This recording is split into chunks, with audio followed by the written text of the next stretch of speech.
Hello student, welcome to A1 solution dare to dream. मैं स्तुति मिश्रा। आज जो है क्लास 7 जो चैप्टर न्यूट्रिशन इन प्लांट जो है डिस्कस करूँगी कि न्यूट्रिशन इन प्लांट मतलब कि किसका न्यूट्रिशन, प्लांट का न्यूट्रिशन। तो न्यूट्रिशन मीन्स होता क्या है, तो सबसे पहले हम लोग न्यूट्रिशन समझेंगे। तो न्यूट्रिशन मीन्स हम लोग समझ सकते हैं क्या कि फूड का खाना और फिर जो है बॉडी के थ्रू उसका यूटिलाइजेशन हो जाना, तो वो क्या होता है न्यूट्रिशन। मतलब कि by the process in which taking food by organism and its utilization by the body called nutrition। मतलब कि तो यहाँ पर हम लोगों को एनिमल्स की बात नहीं करनी है, ये हम लोग आगे चैप्टर में पढ़ेंगे कि न्यूट्रिशन इन एनिमल्स। अभी हम लोगों को क्या पढ़ना है, न्यूट्रिशन इन प्लांट। तो न्यूट्रिशन समझ गया क्या कि खाना को मतलब कि खाना और फिर जो है उसका बॉडी के थ्रू उसका यूटिलाइजेशन हो जाना, अलग अलग प्रोसेस के फॉर्म में जो भी प्रोसेस ज़रूरी होते हैं बॉडी के लिए रिक्वायर होते हैं, तो वो क्या होता है न्यूट्रिशन। फिर है why are nutrients important to plant. Nutrition से ही समझ में आ रहा है न्यूट्रिएंट, कि न्यूट्रिएंट मतलब मिलेगा तभी ना। न्यूट्रिशन मतलब क्या, न्यूट्रिएंट से ही ना न्यूट्रिशन हम लोग पढ़ रहे हैं, इसी वर्ड से वो भी बना है।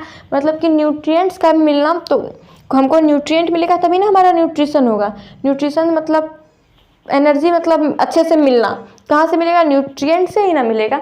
तो क्या है कि why are nutrient important to plant, कि न्यूट्रिएंट जो है वो प्लांट के लिए क्यों इम्पोर्टेंट है। तो हम लोग अपने लिए भी समझ सकते हैं कि हम लोग भी जो है क्यों, हम लोग भी तो खाना खा रहे हैं, हमारे बॉडी से यूटिलाइजेशन प्रोसेस हो रहा है। क्यों जो हो रहा है, हमारे ग्रोथ के लिए। अगर हम लोग खाना नहीं खाए तो क्या हम लोग सर्वाइवल कर पाएंगे, नहीं कर पाएंगे। हमारे मेंटेनेंस के लिए, हम मतलब हमारे growth, maintenance, survival, for work done, मतलब ये सब के लिए, कोई भी चीज़ के लिए उसका मतलब न्यूट्रिएंट का होना हमारे बॉडी में जरूरी है। तो वैसे ही एज लाइक प्लांट, कि why are nutrient important to plant, plant में भी क्यों जरूरी है, प्लांट के ग्रोथ के लिए, प्लांट के न्यूट्रिएंट नरिशमेंट के लिए। तो उसके बाद हम लोग पढ़ते हैं कि जैसे कि प्लांट को जो न्यूट्रिएंट्स मिल रहा है तो वो कैसे मिल रहा है और किस किस फॉर्म में मिल रहा है, उसका नाम क्या क्या है। तो आइए हम लोग पढ़ते हैं कि प्लांट का जो होता है वो होता है पहला प्राइमरी न्यूट्रिएंट्स। इसमें क्या होता है कि नाइट्रोजन, पोटेशियम एंड फॉस्फोरस आता है। तो वन बाय वन हम लोग तीनों को पढ़ेंगे कि इन तीनों में क्या होता है। कि हम लोग देखते हैं कि जब हम लोग कोई फ्लावर को या किसी भी प्लांट को मतलब कि हम लोग लगा रहे हैं, ठीक है, प्राइमरी न्यूट्रिएंट में हम लोग को इसी के बारे में पढ़ना है। जैसे सपोज किसी प्लांट को लगाए तो सॉइल में जो है नाइट्रोजन भी है, फॉस्फोरस भी है, पोटेशियम भी है, कहीं से भी वो एनवायरनमेंट से ही ले रहा है। तो नाइट्रोजन वो किसके लिए रेस्पॉन्सिबल होता है, steam and leaves and grass. मतलब स्टीम को स्ट्रॉन्ग करने के लिए जो है नाइट्रोजन मतलब रिस्पॉन्सिबल होता है। साथ साथ प्लांट के रेस्पिरेशन प्रोसेस और फोटोसिंथेसिस प्रोसेस के लिए भी जो है नाइट्रोजन का होना बहुत ही ज़रूरी होता है। नाइट्रोजन जो है एक और भी काम करता है, इसके स्टीम को, कोई भी चीज़ का स्टीम स्ट्रॉन्ग रहेगा तभी तो वो मतलब प्लांट अच्छे से खड़े रहेगा अपने जगह पे। रूट तो मतलब उसको अच्छे से मतलब जकड़ के रखता है, बट स्टेम का भी तो होना जरूरी है, और उसका लीव्स का भी मतलब प्रॉपर ग्रोथ होना, उसमें ग्रीन पिगमेंट अच्छे से प्रेजेंस होना। और फिर जो है नाइट्रोजन क्या करता है कि एमिनो एसिड को धीरे धीरे वो प्रोटीन में टर्न कर देता है, जो कि प्लांट के लिए बहुत ही यूजफुल होता है। एंड देन पोटेशियम, पोटेशियम भी जो है एक प्राइमरी न्यूट्रिएंट्स में ही आ जाता है। इसमें क्या होता है कि फ्लावर और फ्रूट का अच्छे से ग्रोथ होना। तो क्या होता है, वो उस फ्लावर और फ्रूट का जो अच्छे से ग्रोथ होना, मतलब अच्छे से पकना हर कुछ, वो किस में आता है, पोटेशियम की वजह से। फिर है फॉस्फोरस। फॉस्फोरस में क्या होता है, रूट एंड सीड जर्मिनेशन। सबसे पहले क्या होता है, रूट का स्ट्रांग होना, कि वो रूट को कैपेबल बनाता है। साथ साथ सीड जर्मिनेशन, जब वो धीरे धीरे मतलब सीड जर्मिनेशन हम लोग उसको बोलते हैं जब हम लोग किसी भी सीड मतलब बीज, सीड जर्मिनेशन को ही हम लोग हिंदी में बोलते हैं अंकुर, बोलते हैं ना सीड को, बीज अंकुर। तो सीड जर्मिनेशन मीन्स अंकुरन, कि जब हल्का हल्का छोटा छोटा लीप्स उसमें आने लगता है, जब हम लोग सीड को लगाते हैं सॉइल में, तो फिर मतलब जब हम लोग बोलने लगते हैं हाँ पेड़ मतलब पौधा लग गया, तो उस टाइम क्या होता है, उसी प्रोसेस को बोलते हैं सीड जर्मिनेशन। तो फॉस्फोरस क्या होता है, वो रूट और को स्ट्रॉन्ग बनाने में और सीड जर्मिनेशन के लिए रिस्पॉन्सिबल होता है।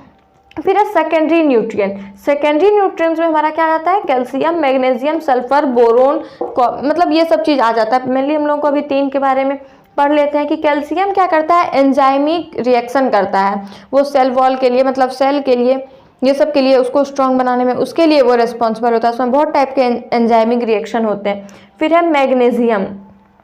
मैग्नीशियम में क्या होता है, वो ग्रीन कलर मतलब क्लोरोफिल, मतलब क्या कि पत्ती में जो है क्लोरोफिल कहाँ प्रेजेंट होता है, प्लांट के लीव्स में प्रेजेंट होता है। उसके कारण क्या होता है, उसका लुक जो है वो ग्रीन कलर दिखता है, जिस कारण हम लोग बोलते हैं भी यहाँ presence of green pigment called chlorophyll. तो वो जो है मैग्नीशियम उसके लिए रिस्पॉन्सिबल फिर होता है। फिर क्या है, सल्फर। सल्फर में क्या होता है, एमिनो एसिड जो है वो यहाँ पे छूट गया है,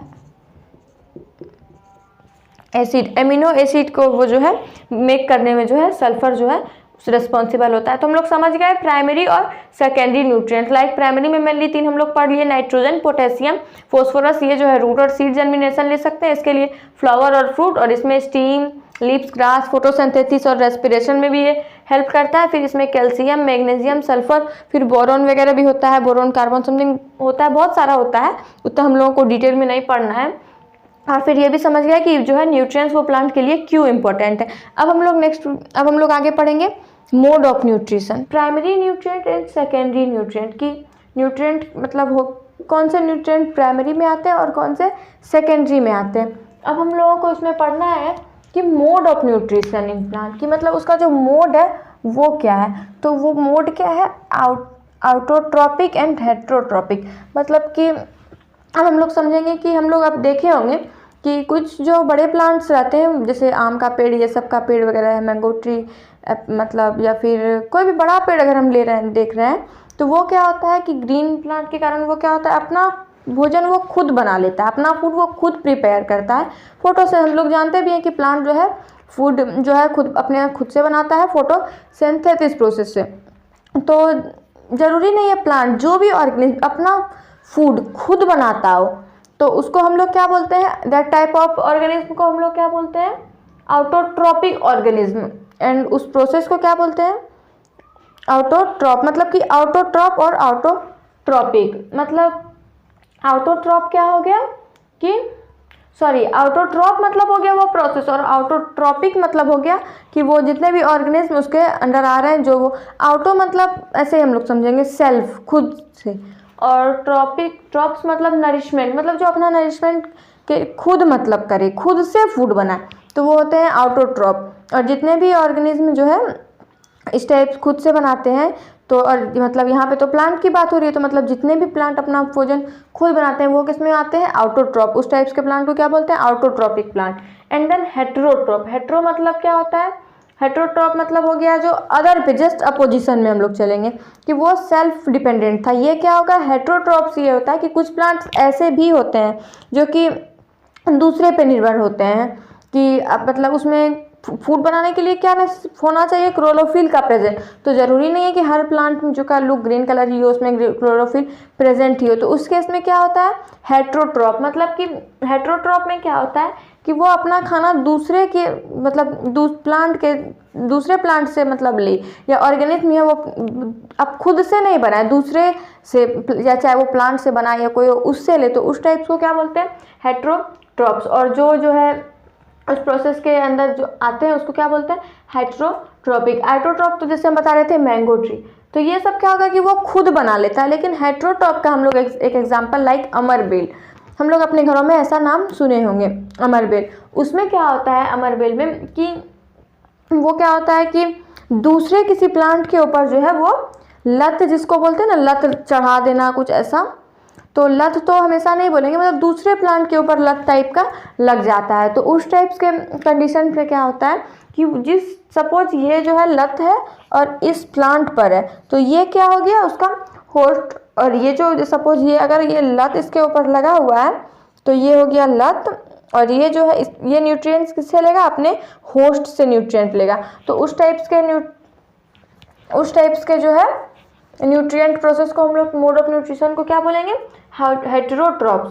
और वो जो हम बता रहे थे होस्ट, तो देखिए यहाँ पर एक टॉपिक में हम लिखे हुए होस्ट मतलब क्या हुआ कि जिस प्लांट पे जो है वो हेटेरोट्रॉपिक वाला प्लांट जो है मतलब खड़ा है, जिसका वो सपोर्ट ले रहा है, उसको हम लोग क्या बोलेंगे, होस्ट। और उसी टाइप्स के मतलब पैरासाइट को अगर आप लोग को पता होगा, हिंदी में बोलते हैं परजीवी, मतलब परजीवी मतलब दूसरे के ऊपर, दूसरे जीव के ऊपर। तो जो प्लांट दूसरे के ऊपर डिपेंड, मतलब वो जो उस टाइप, लाइक ये अमरबेल, हम एग्जांपल अमरबेल दूसरे प्लांट पे रहता है, तो वो एक पैरासाइट का एग्जांपल है। हम लोग ह्यूमन बीइंग भी हम लोग देख सकते हैं कि हम लोग कहीं कहीं कभी ना कहीं दूसरे पर डिपेंड होते हैं, तो हम लोग भी पैरासाइट में आ जाते हैं। फिर एक है सेप्रोट्रॉप एंड सेप्रोट्रॉपिक।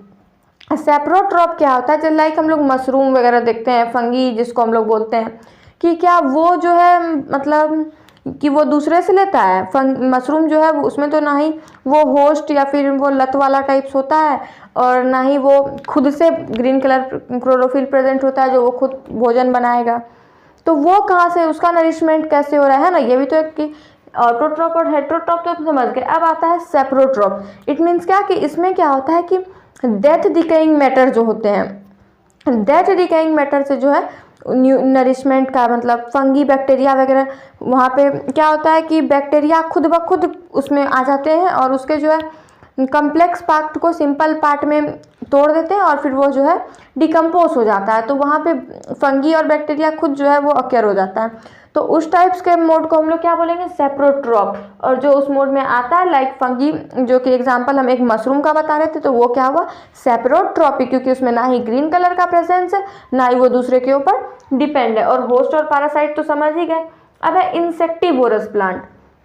इंसेक्टिवोरस प्लांट में क्या होता है, लाइक पिचर प्लांट, कि उसमें जो है ना वो प्लांट इंसेक्ट को ही खा जाते हैं अपने नरिशमेंट के लिए। मतलब इन्वायरमेंट कंडीशन भी उनका उस टाइप्स का रहता है कि उनको सोयल होता है ना, कि अगर हर कुछ सोयल से ही मिल जाए, वाटर भी मिल जाए, मिनरल भी मिल जाए, तो फिर वो इंसेक्ट को क्यों खा रहे हैं। तो कुछ कंडीशंस ऐसे, वैसे ही जैसे हम लोग इसको हर जगह नहीं देखते होंगे उस टाइप्स के प्लांट जो इंसेक्ट को खाते हो। वहाँ का क्लाइमेट कंडीशन उस टाइप्स होता है कि वो मतलब लाइक ऐसे बोल सकते हैं, वो अगर ऐसे रहता है तो जैसे ही इसके अंदर इंसेक्ट आएगा तो यहाँ पे कुछ उसके हेयर्स लाइक स्ट्रक्चर होते हैं, वो ऐसे उसको बंद कर लेते हैं, फिर ऐसे खोलते हैं, फिर कोई आया फिर ऐसे बंद कर लेते हैं। लाइक ऐसे बोल सकते हैं ना, ऐसे ऐसे बंद होना खुलना, कुछ ऐसा। वो इंसेक्ट को ही खाते हैं। तो उस टाइप के प्लांट को हम लोग क्या बोलते हैं, इंसेक्टिवोरस प्लांट। तो ये भी टाइप ऑफ न्यूट्रिशन मोड में आ गया, अदर मोड में, कि कुछ प्लांट जो है वो इंसेक्ट को खाकर अपना नरिशमेंट करते हैं। अब हम बार बार बोल रहे हैं भोजन बनाना, फोटोसिंथेसिस, खुद से प्लांट बनाता है, क्लोरोफिल। तो ये चीज़ क्या है, फोटोसिंथेसिस प्रोसेस क्या हो रहा है। तो फोटोसिंथेसिस प्रोसेस क्या हो रहा है कि हम लोग सबको पता है कि leaves are also called as the food factories of plant, कि लीव्स को जो है हम लोग फूड फैक्ट्रीज ऑफ प्लांट मतलब फूड का फैक्ट्री बोलते हैं। क्यों बोलते हैं, क्योंकि लीव्स ही जो है वो फोटोसिंथेसिस वर्क के लिए सबसे ज़्यादा रिस्पॉन्सिबल होता है।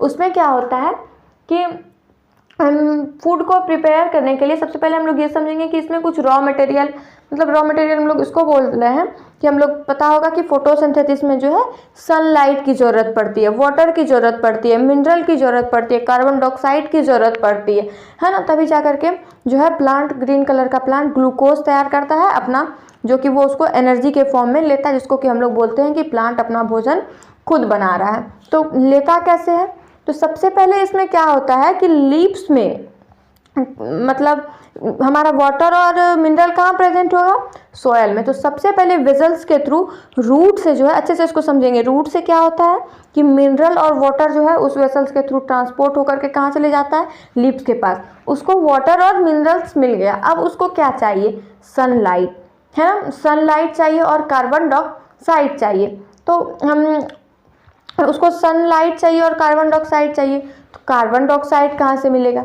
हम लोग को पता है कि इन्वायरमेंट में कार्बन डाइऑक्साइड है, क्योंकि हम लोग जो एक्सेल कर रहे हैं वो कार्बन डाइऑक्साइड ही कर रहे हैं और पहले से भी प्रेजेंस है। और वो क्या एक्सेल कर रहा है, ऑक्सीजन, जो कि हम लोग का एक मतलब एक चैन भी बना रहता है कि हम लोग ऑक्सीजन एक्सेल करते हैं, इनहेल करते हैं, और कार्बन डाइऑक्साइड एक्सेल करते हैं, और वो लोग कार्बन डाइऑक्साइड इनहेल करते हैं और ऑक्सीजन एक्सेल करते हैं। तो वो कैसे होता है, तो हमको पता है कि लीव्स में ही छोटे छोटे पोर्स होते हैं, ठीक है।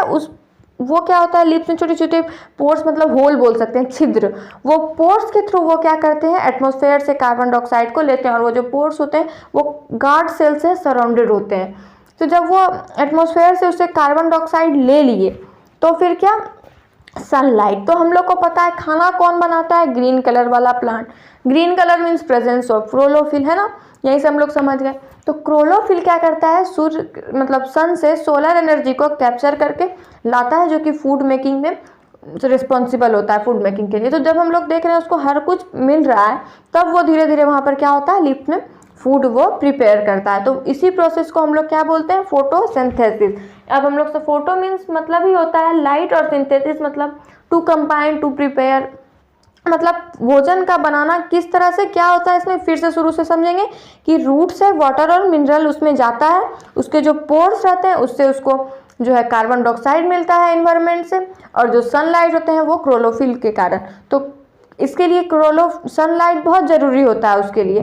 तो अगर जो है वो क्यों नहीं ग्रीन, हम लोग बोलते हैं ना जिसमें क्लोरोफिल है वही फूड मेकिंग करता है, नहीं तो नहीं, क्योंकि अगर फूड ग्रीन कलर नहीं रहेगा तो सनलाइट को कैप्चर कौन करेगा। इसके लिए क्लोरोफिल का होना बहुत ही ज़रूरी होता है। और उसके फिर जो है वो धीरे धीरे फोटोसिंथेसिस, जो कि फूड मेकिंग प्रोसेस है प्लांट का, यही होता है फोटोसिंथेसिस। अब हम साइड में लिखे हैं स्टोमाटा, क्लोरोफिल, ग्रीन पिगमेंट। तो क्लोरोफिल तो आप लोग समझ ही गए होंगे, green pigment present in the leaf called chlorophyll, जो कि सनलाइट को कैप्चर करता है। अब है स्टोमाटा, यहाँ पर हम एक डायग्राम भी बनाएंगे। हम बार बार बोल रहे थे पोर्स होता है, लीव्स में पोर्स होता है, तो पोर्स क्या, वही स्टोमाटा को ही हम लोग पोर्स बोलते हैं। Small pores present in the leaf called stomata. ये क्या करता है कि हम लोग यहाँ पे देख रहे होंगे कि स्टोमाटा का जो डायग्राम है लीव्स के अंदर जो होता है, इसमें हम लोग देख रहे हैं कि ये जो है वो पूरा डार्क है और ये खाली है, ये भरा हुआ है। तो ये क्या करता है, जब ये खाली रहता है तो ये CO2 जो है इन्वायरमेंट से यहाँ पर ये ले लेता है, और जब ये CO2 ले लेता है तो फिर जो है ये यहाँ से O2 एंड H2O को जो है वो रिलीज करता है, जो कि हम लोग लेते हैं। तो वो इसी प्रोसेस को हम लोग इस टाइप से फोटोसिंथेसिस में हम लोग पढ़ रहे थे कि स्मॉल पोर्स होते हैं, उधर से वो कार्बन डाइऑक्साइड देता है, तो वही उस पोर्स को हम लोग क्या बोलते हैं, स्टोमाटा। वो ऐसा खुला हुआ रहता है, इसमें वो कार्बन डाइऑक्साइड ले लेता है और फिर धीरे धीरे जब वो ले लेता है तो फिर वहाँ से वो O2 एंड H2O रिलीज कर देता है। तो समझ गए हम लोग फोटोसिंथेसिस प्रोसेस कैसे हो रहा है। अब हम लोग समझेंगे how nutrient are replenished in the soil, कि जैसे कि हम लोग कोई भी प्लांट को एक जगह पर लगा रहे हैं, वहाँ पर जो सॉइल में मिनरल और वाटर है जब वो बार बार अब्जॉर्ब किए जा रहा है तो होता है ना कि वहाँ का तो न्यूट्रिएंट कम हो जाता होगा, तो उसकी भरपाई भी तो करनी पड़ेगी। तो वही है कि वो जो भरपाई होती है वो कैसे होती है। तो हम लोग जनरली ये चीज़ देखे होंगे कि फार्मर लोग जो है जहाँ पर अपने वो खेत वगैरह में जो फसल उगाते हैं वो बार बार फसल उगाते हैं, तो वो क्या यूज़ करते हैं, वो यूज़ करते हैं फर्टिलाइज़र एंड मैन्योर। उसकी जो है फर्टिलिटी पावर को इंक्रीज करने के लिए वो फर्टिलाइज़र और मैन्योर यूज़ करते हैं। तो एक हम लोग ये भी समझ सकते हैं कि by using manure and fertiliser की क्या होता है, उसका जो मतलब फर्टिलिटी पावर रहता है वो इंक्रीज करते रहता है, वो उसका भरपाई करते रहता है, उसका न्यूट्रिएंट निकलता भी है। तो सेकेंड हम लोग एक क्या होता है कि पल्सेस के जब हम लोग पौधे को लगाते हैं तो उसके रूट में मतलब राइजोबियम नाम का बैक्टीरिया प्रेजेंट होता है। वो क्या करता है, वो इन्वायरमेंट से नाइट्रोजन को लेकर के, कॉम्प्लेक्स नाइट्रोजन को लेकर उसको सिंपल में तोड़ के वो भी जो वहाँ पर न्यूट्रिएंट प्रोवाइड करता है। तो एक ये हो गया, जहाँ पर कि ये हम लोग बोल सकते हैं कि उस इलाके में जहाँ मतलब नहीं जा पा रहे हो, लाइक हम फॉरेस्ट का एक एग्जांपल, कि जहाँ पर फार्मर लोग हैं वहाँ तो मिल रहा है, फॉरेस्ट वगैरह में कैसे होगा। तो हम एक ये भी समझ सकते हैं कि हम बता रहे थे सेप्रोट्रॉपिक में कि सपोज कोई प्लांट मतलब डेथ डिके प्लांट एनिमल का मटेरियल हो, जंगल है तो वहाँ तो प्लांट एनिमल का डेथ डिकेइंग मैटर होगा ही। तो उसको हम क्या होता है कि वहाँ खुद ब खुद जो है बैक्टीरिया जो है क्रिएट हो मतलब बन जाता है, और क्या होता है कि वो उसके मतलब कॉम्प्लेक्स को सिंपल में तोड़ के फिर वो न्यूट्रिएंट मिट्टी में ही मिल जाता है। तो क्या होता है कि वो फिर से जो है प्लांट को मिल सकता है, फिर से कुछ डेथ डिकेइंग होगा तो फिर वो न्यूट्रिएंट कॉम्प्लेक्स से सिंपल में बन के धरती के अंदर जाएगा। तो क्या होगा कि इससे जो है न्यूट्रिएंट का लॉस नहीं होगा, वो रीयूज होते रहेगा। तो इस टाइप क्या होता है कि सोयल का जो न्यूट्रिएंट बार बार निकल रहा है उसकी भरपाई हो जाती है। Okay, thank you.